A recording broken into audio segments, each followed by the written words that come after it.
Hello and welcome to our Common Access Resources project. Today we will be talking about La Trocha nightmare.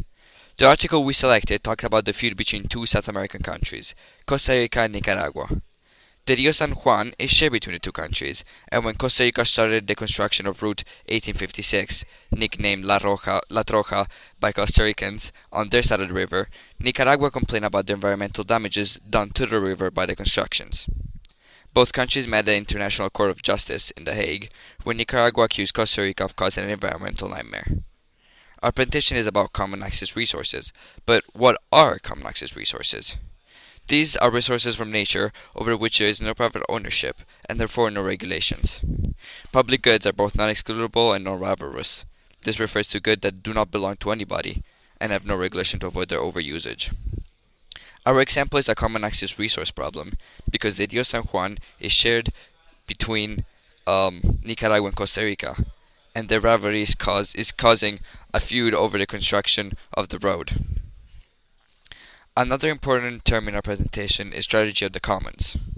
This is the dilemma of rapid usage of common resources by privates, who might enjoy the short-run privileges, but lack to see the long-run deplenation.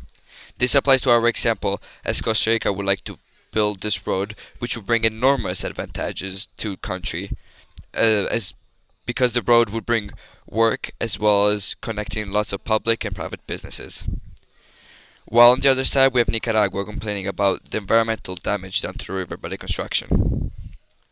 To conclude the introduction, we notice that there is a feud between Costa Rica and Nicaragua, between the construction of a road, which would bring economical advantages, and possible environmental damages done to the Rio San Juan.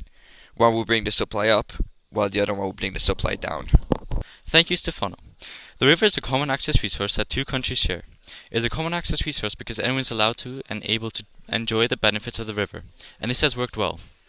That is until Nicaragua claimed that it is going to be polluted by the Costa Ricans who want to renovate a road that runs alongside the river, as Stefano previously stated.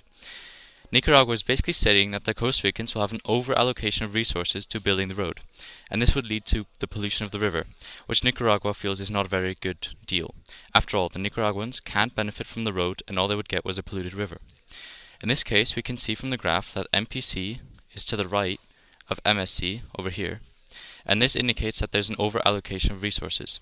And also, QE is greater than QSO, and PSO is greater than PE. These also indicate that there's an overallocation of resources.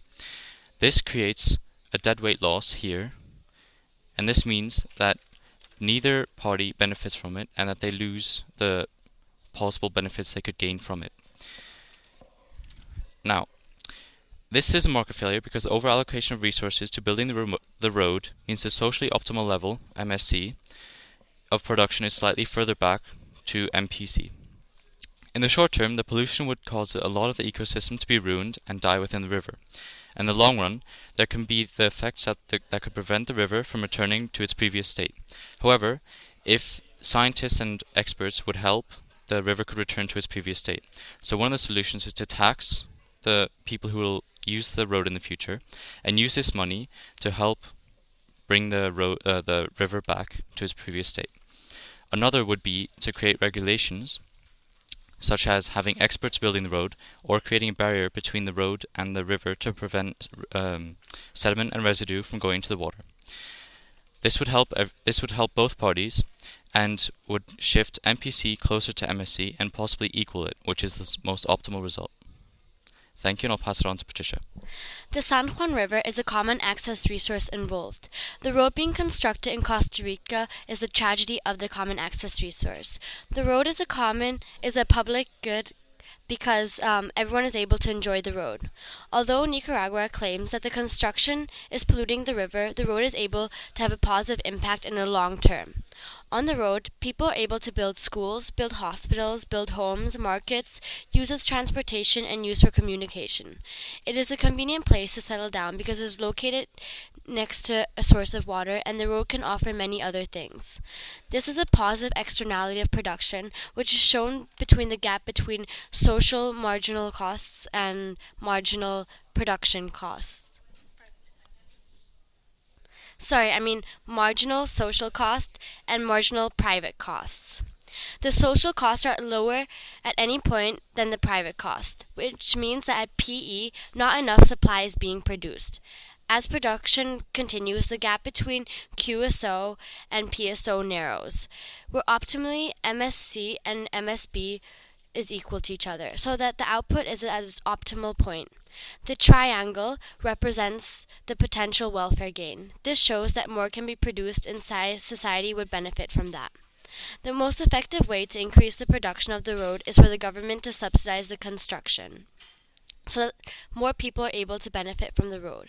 The goal of the subsidy is to push MPC as close to MSC where the output is the most beneficial for society.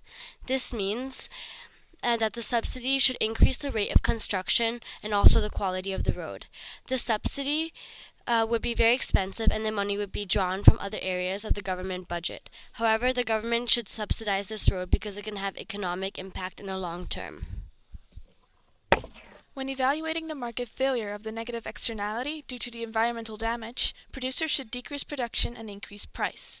As Jerome mentioned, there are two possibilities to meet the social costs: taxation or legislation. Although a tax reduces the externality, it's hard to assess the amount that should be taxed. Taxing the construction of the road would decrease quantity and increase price, but wouldn't fully eliminate the damage. Therefore, legislation is the better solution. If the ICJ enacts laws to ensure the road won't damage the river, society won't suffer from the externality costs. Although this legal process will be costly and hard to implement in the short run, in the long run it eliminates the negative externality and keeps the river protected.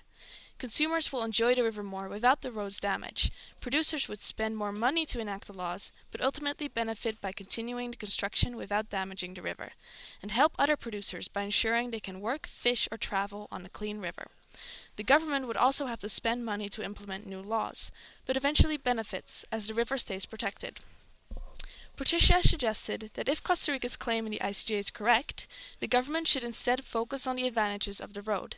She believes there's a positive externality of production. Subsidizing the construction will be costly and may lead to political tensions at the ICJ. In the short run, it's costly and the government won't see direct benefits from the subsidy. But in the long run, the road will be finished faster, which means more hospitals, schools, and houses can be built. In the future, Costa Rica will benefit from faster transportation, higher literacy rates, and longer life expectancies due to the road. It's difficult to evaluate which market has truly failed. Whichever conclusion the ICJ judges will draw, it is clear that both countries would like to see their problems solved. We believe an ideal solution would be to first remove the Nicaraguan negative externality by creating laws to ensure the roads environmentally friendly, and afterwards subsidizing the good to internalize the positive externality for Costa Rica's society. This way, both parties can benefit from a clean river and good transportation. Thank you for listening to our presentation. Here's the works cited sheet.